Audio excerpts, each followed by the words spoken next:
Assalamualaikum dan salam sejahtera. Bertemu lagi dalam MG Flash 13 Jun bersama saya Khalis Kadir. Kita ke berita utama. Saksi ke-8 pihak pendawaan memberitahu Mahkamah Session Kuala Lumpur hari ini, remaja kurang upaya OKU Bella dipaksa makan nasi goreng yang penuh dengan potongan cili. Pegawai penyelidik undang-undang di sebuah firma guaman, Suhana Zam, 40 tahun berkata, dalam kejadian pada Mei 2021, cili yang berada dalam hidangan itu lebih banyak daripada nasi goreng. Menurut Suhana, Siti Bainun telah memegang dagu Bella dengan tangan kiri kemudian menyuapkan nasi goreng itu secara paksa. Mengakui tidak mahu timbul konfrontasi dengan Siti Bainun di rumahnya pada waktu itu, Suhana hanya berdiam diri walaupun berasa hairan berkenaan situasi itu. Sementara itu, Suhana turut mengesan Bella mula diperlakukan secara tidak wajar bermula pada bulan Februari 2021. Remaja itu telah disuruh berdiri di tepi dinding dan dijerit oleh Siti Bainun. Jelas Suhana, dia mula perasan kecederaan teruk pada Bella pada bulan Mei 2021 dengan keadaan fizikal Bella telah berubah, termasuk rambutnya dipotong dengan tidak sempurna. Keadaan Bella bertambah teruk ketika dia bertemu dengan remaja itu pada 13 Jun 2021 selepas Siti Bainun menjemputnya untuk makan shell out ketam gergasi yang dibeli dan dimasak oleh pengasas rumah bonda itu. Suhana berkata dia ternampak lebam di bahagian muka belah kanan sebesar tapak tangan dari atas kening membawa ke bawah mata sambil Bella dipakaikan baju lengan panjang. Tambahnya, muka Bella kelihatan ketakutan dan mengakui itu adalah keadaan Bella paling teruk pernah dilihatnya. Suhana berkata emosinya terganggu melihat keadaan Bella hingga membaling beg yang dipegang ke atas sofa yang sedang diduduki Siti Bainun. Ulas Suhana lagi, Bella tidak diajak seperti penghuni lain untuk makan shell out yang dimasak oleh Siti Bainun. Sebaliknya, remaja itu terus dibiarkan berdiri di tepi dinding keseorangan. Ujar Suhana, dia ada bertanya kepada pengasas rumah bonda itu mengenai keadaan Bella yang teruk dan Siti Bainun memaklumkan kecederaan yang dialami oleh Bella adalah kerana bergaduh dengan penghuni lain. Pengasas rumah bonda itu turut memberitahu dia tidak membawa Bella ke hospital dan sebaliknya hanya meletakkan ubat yang dibeli sendiri pada luka remaja OKU itu. Pindaan bagi memansuhkan hukuman mati mandatori akan dibentang di Dewan Rakyat Oktober depan. Menteri di Jabatan Perdana Menteri, Parlimen dan Undang-Undang, Datuk Seri Wan Junaidi Tuanku Jaafar berkata, ia merupakan antara 11 peruntukan undang-undang yang dibacakan pada sidang Parlimen akan datang.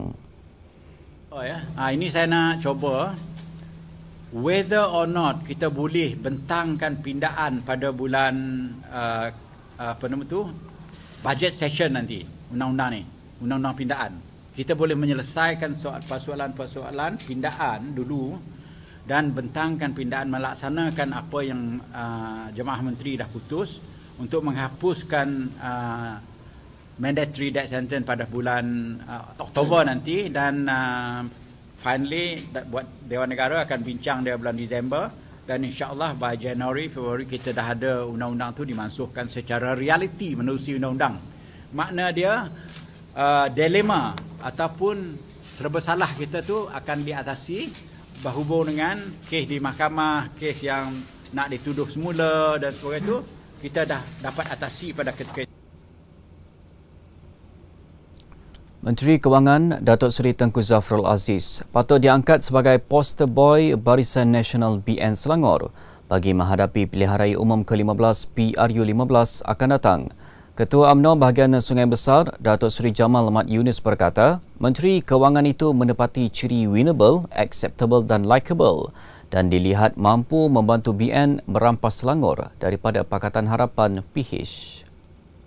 Datuk Seri Jamal dalam kenyataannya berkata, anak kelahiran Kuala Selangor itu boleh diterima baik pengurusi perhubungan UMNO Selangor Tan Sri Noh Omar. Ujar beliau, latar belakang Datuk Seri Tengku Zafrul dalam dunia korporat dan perbankan diyakini mampu membela kebajikan rakyat. Tambahan pula katanya, Datuk Seri Tengku Zafrul adalah seorang Menteri Kabinet. Menurut Datuk Seri Jamal, kejayaan BN dalam dua pilihan raya negeri PRN di Melaka dan Johor membuktikan calon baharu, segar dan bebas daripada kontroversi menjadi pilihan pengundi. Formula sama katanya boleh diguna pakai BN dalam PRU 15 dengan mengetengahkan calon muda, baharu dan sesuai dengan kehendak semasa. Berita seterusnya, 3 lelaki maut setelah kereta yang dinaiki mereka bertembung dengan lori tangki membawa muatan minyak sawit di Jalan Maharaja Lela, Teluk Intan semalam. Ketua Polis Daerah Hilir Perak, Asisten Komisioner Ahmad Adnan Basri berkata, pemandu kereta Volkswagen Passat dan seorang lagi penumpang yang kedua-duanya berusia 19 tahun cedera parah. Manakala pemandu lori tangki berusia 48 tahun tidak mengalami sebarang kecederaan.